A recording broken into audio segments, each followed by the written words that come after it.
Howdy folks, welcome back to War Thunder with the mighty Jingles. Today I am flying the Spitfire Mark 5C exclusively. You're not going to see me flying anything else. This is a ground strike map on fjords that I played earlier today.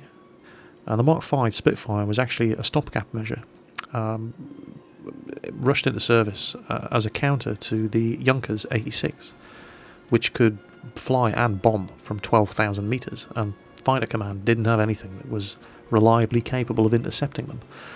So all they did was pretty much bolt a supercharger onto existing Spitfires and call it the Mark 5. Now the Mark 5C also had other modifications. It had a strengthened fuselage. But the Mark 5C in the game is incredibly well armed. It has 4 20mm Hispano cannons. It's an absolutely deadly fighter aircraft. And funnily enough, in this game, you're actually going to see me using the kind of tactics that I really should be using in my BF-109s. Many of you have commented in previous videos when you see me flying my BF-109s that I'm doing it wrong. I'm getting them into turning fights. And, well, you can get BF-109s into turning fights in arcade battles because the arcade flight engine isn't terribly realistic. But I'm not doing myself any favours. I'm still not playing the BF-109s to their strengths. Bizarrely enough, in this game, you're going to see me flying a Spitfire and hardly ever getting into turning fights and just using boom and zoom tactics, most of the time. But, you know, it pays off. Now, here's my first target. It's an ME-410. And I get a couple of shots into him, but I ain't going to hang around. Line up on my second victim, but he's got an ME-163 on his ass, and you know, he doesn't need any help from me. But plenty of targets down here. And initially, I don't get many kills. Lots of assists, not many kills.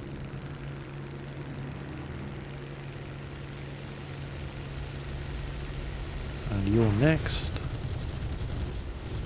Oh, no, didn't even hit that guy.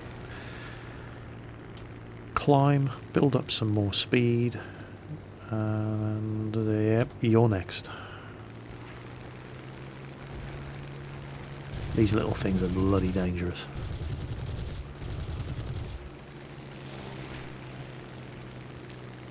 And rather than getting into a turning fight with him, I just keep going. Pick another unaware victim.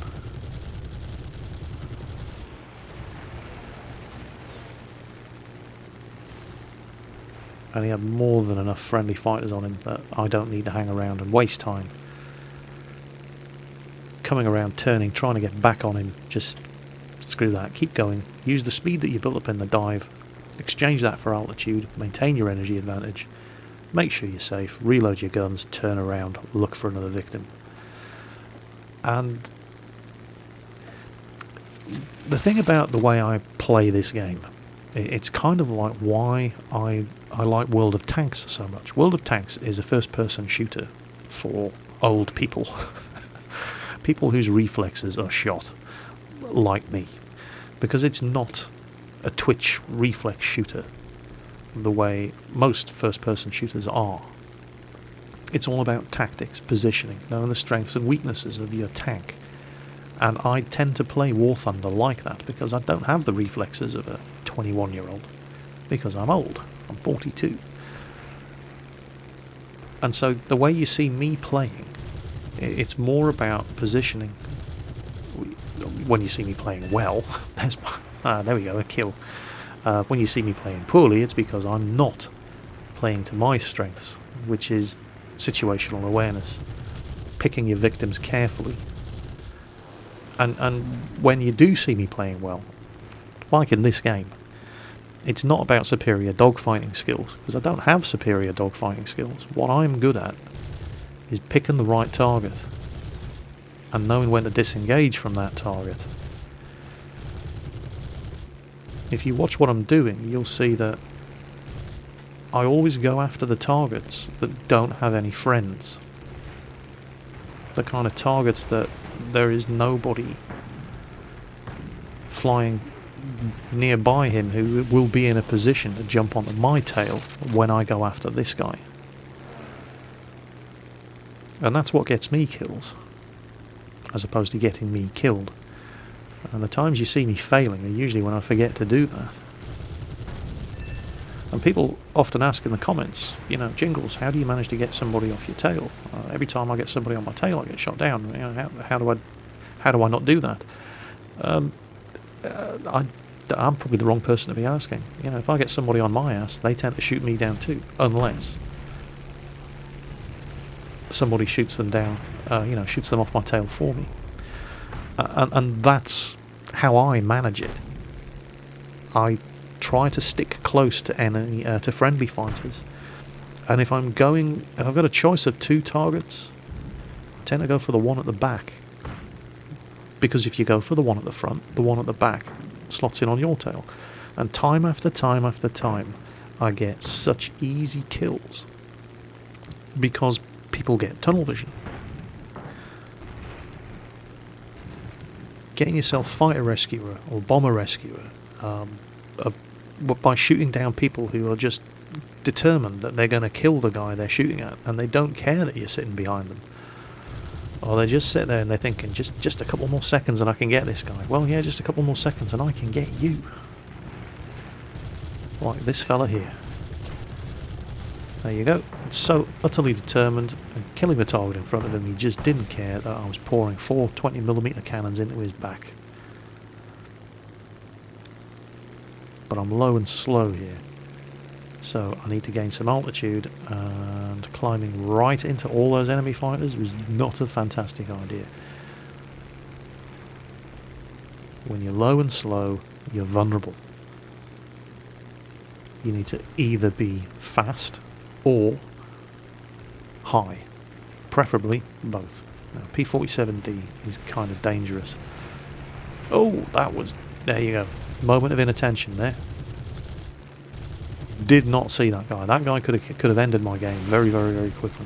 As it happens, he was going too fast and he couldn't stay on me. So that was lucky. That could have been game over for me. And it's refreshing to see somebody not ramming you. The guy took his shots, overshot, split, disengaged, instead of just flying right into you. So, well played to him.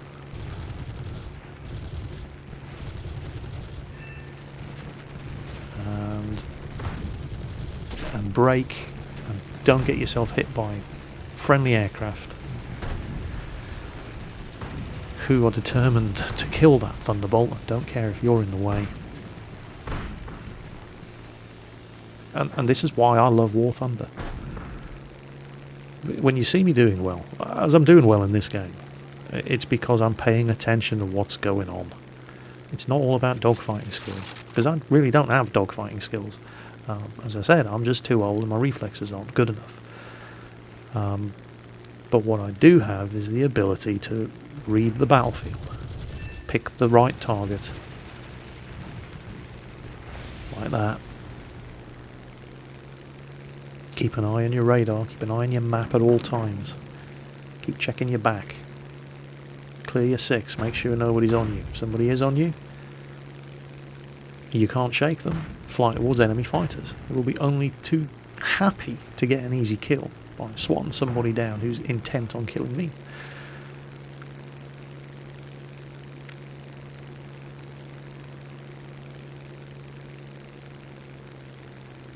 Time and time again, you'll see me in this game breaking contact, flying clear, regaining height, regaining speed, picking another target, and take note of the ones that I go for.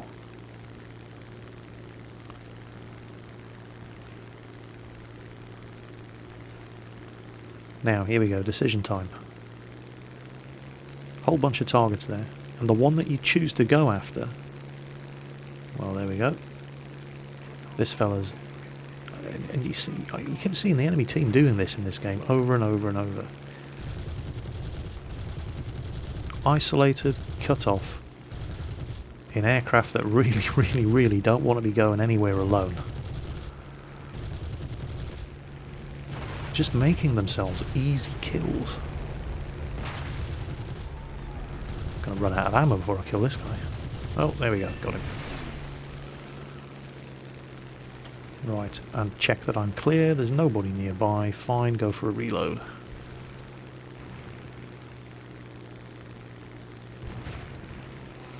sit on this guy. Oh, he's gone. Alright.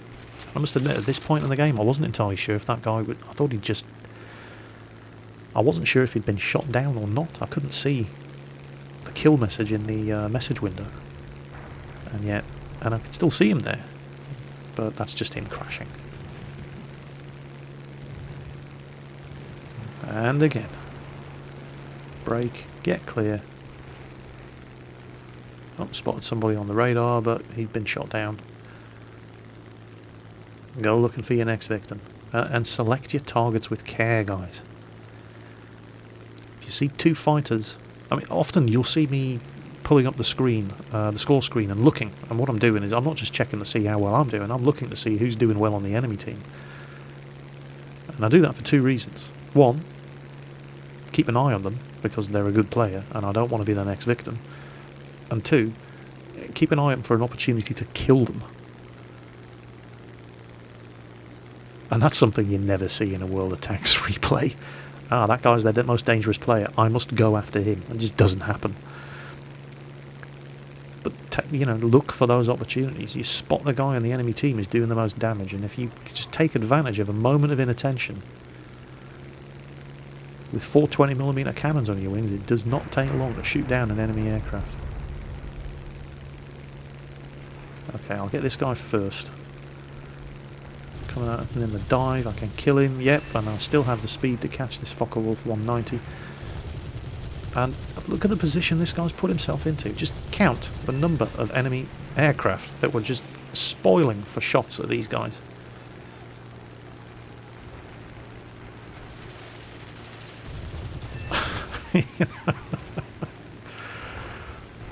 Just making yourself an easy kill. Fellas, don't do it.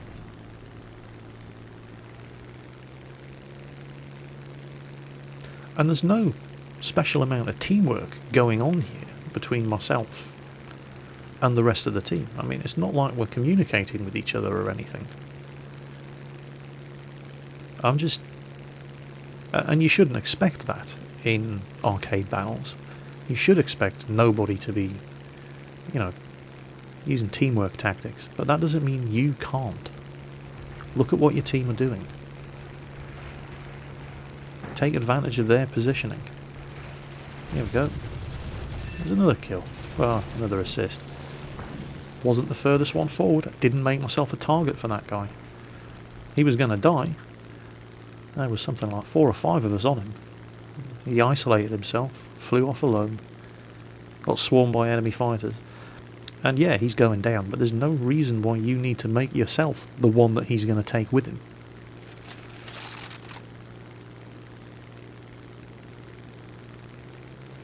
And another perfect example. Watch this guy. Watch how many are on this fella. Why the hell would you... I don't know if he was just getting frustrated and he just wanted this game over, but why the hell would you make yourself a target like this? Look at that. Half of the team were on him because he split himself apart from the rest of his friends and just made himself a massive, huge target.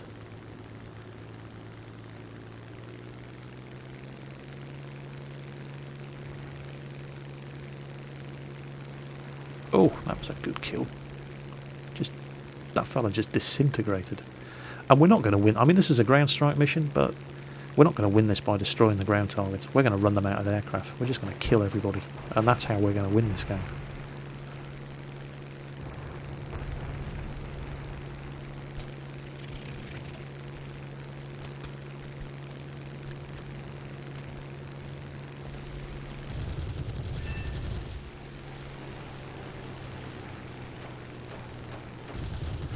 And this is how you get kill after kill after kill in this game.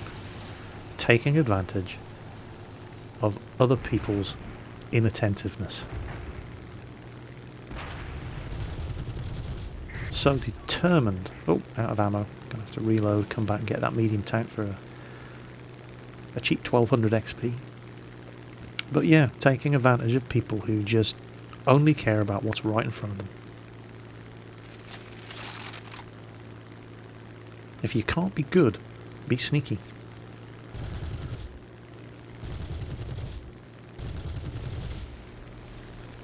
more easy experience there. That's bizarre. A fireball in the sky, a little bug there in beta.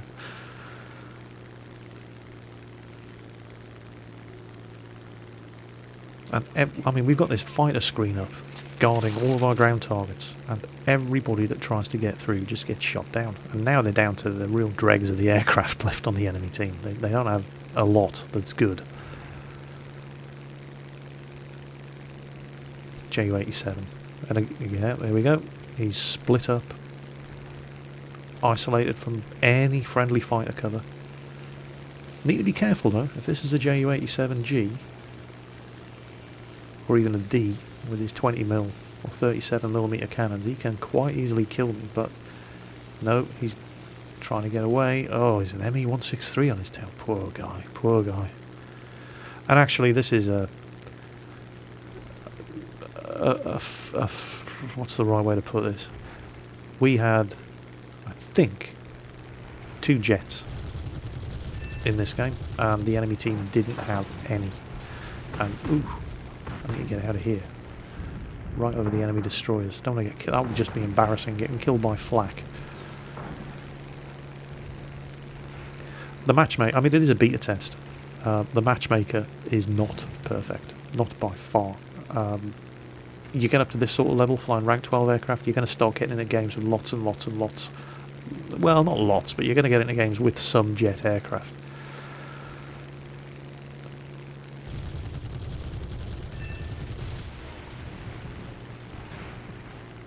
And you know, you hear people defending the matchmaking, saying, "Well, yeah, it's beta. There's not that many people with jet aircraft, so you know they have to expand the range of aircraft tiers that are available for jet aircraft to get involved in the arcade battles." And yeah, I understand that, but if you know, if the matchmaker has put in 2 jets into one match, here's a suggestion: don't put them both on the same team. I had a game a couple of days ago where there were 3 jets, or 2 ME-163s and a MiG-15. Actually 4, there was a MiG-9 in that game as well. They were all on the enemy team. You know, you don't need to be a rocket scientist to figure out that there is a better way of balancing the match. If you have to put 4 jets into a game, fine, but put 2 of them on each team, please.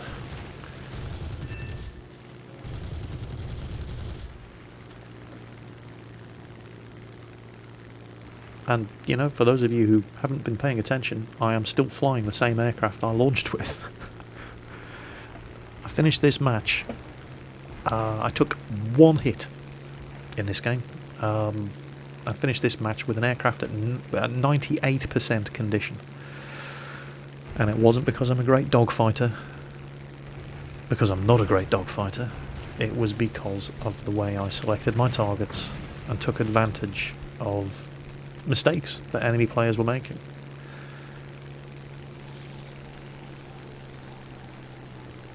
And there you go.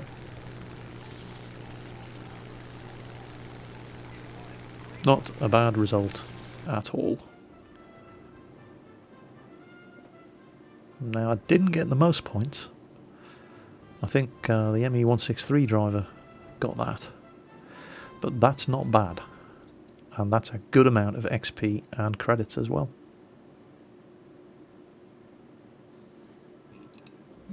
Yeah, pretty happy with that result. I was expecting the Survivor Award, but I guess somebody must have also not been shot down and just got more points than me. But that's not bad. And did I mention I absolutely adore the Spitfire Mark 5C? 4 20mm cannons. Such a ridiculously well-armed aircraft. And it's more my style of playing, because time after time you see me getting into turning fights in my BF-109s, and it's just not the right thing to be doing. And if I try doing that sort of stuff in anything even approaching a realistic flight model, I'll just get my arse handed to me. You can get away with it in arcade battles because of the very, very generous flight modelling. But it's still not the ideal thing to be doing. So I'm going to have to... It's just a different style of fighting in the Luftwaffe with the BF-109s, as opposed to these beautiful, beautiful Spitfires. So I hope you were at least vaguely entertained and amused by that little match there. As always, watch your six, and I'll catch you next time.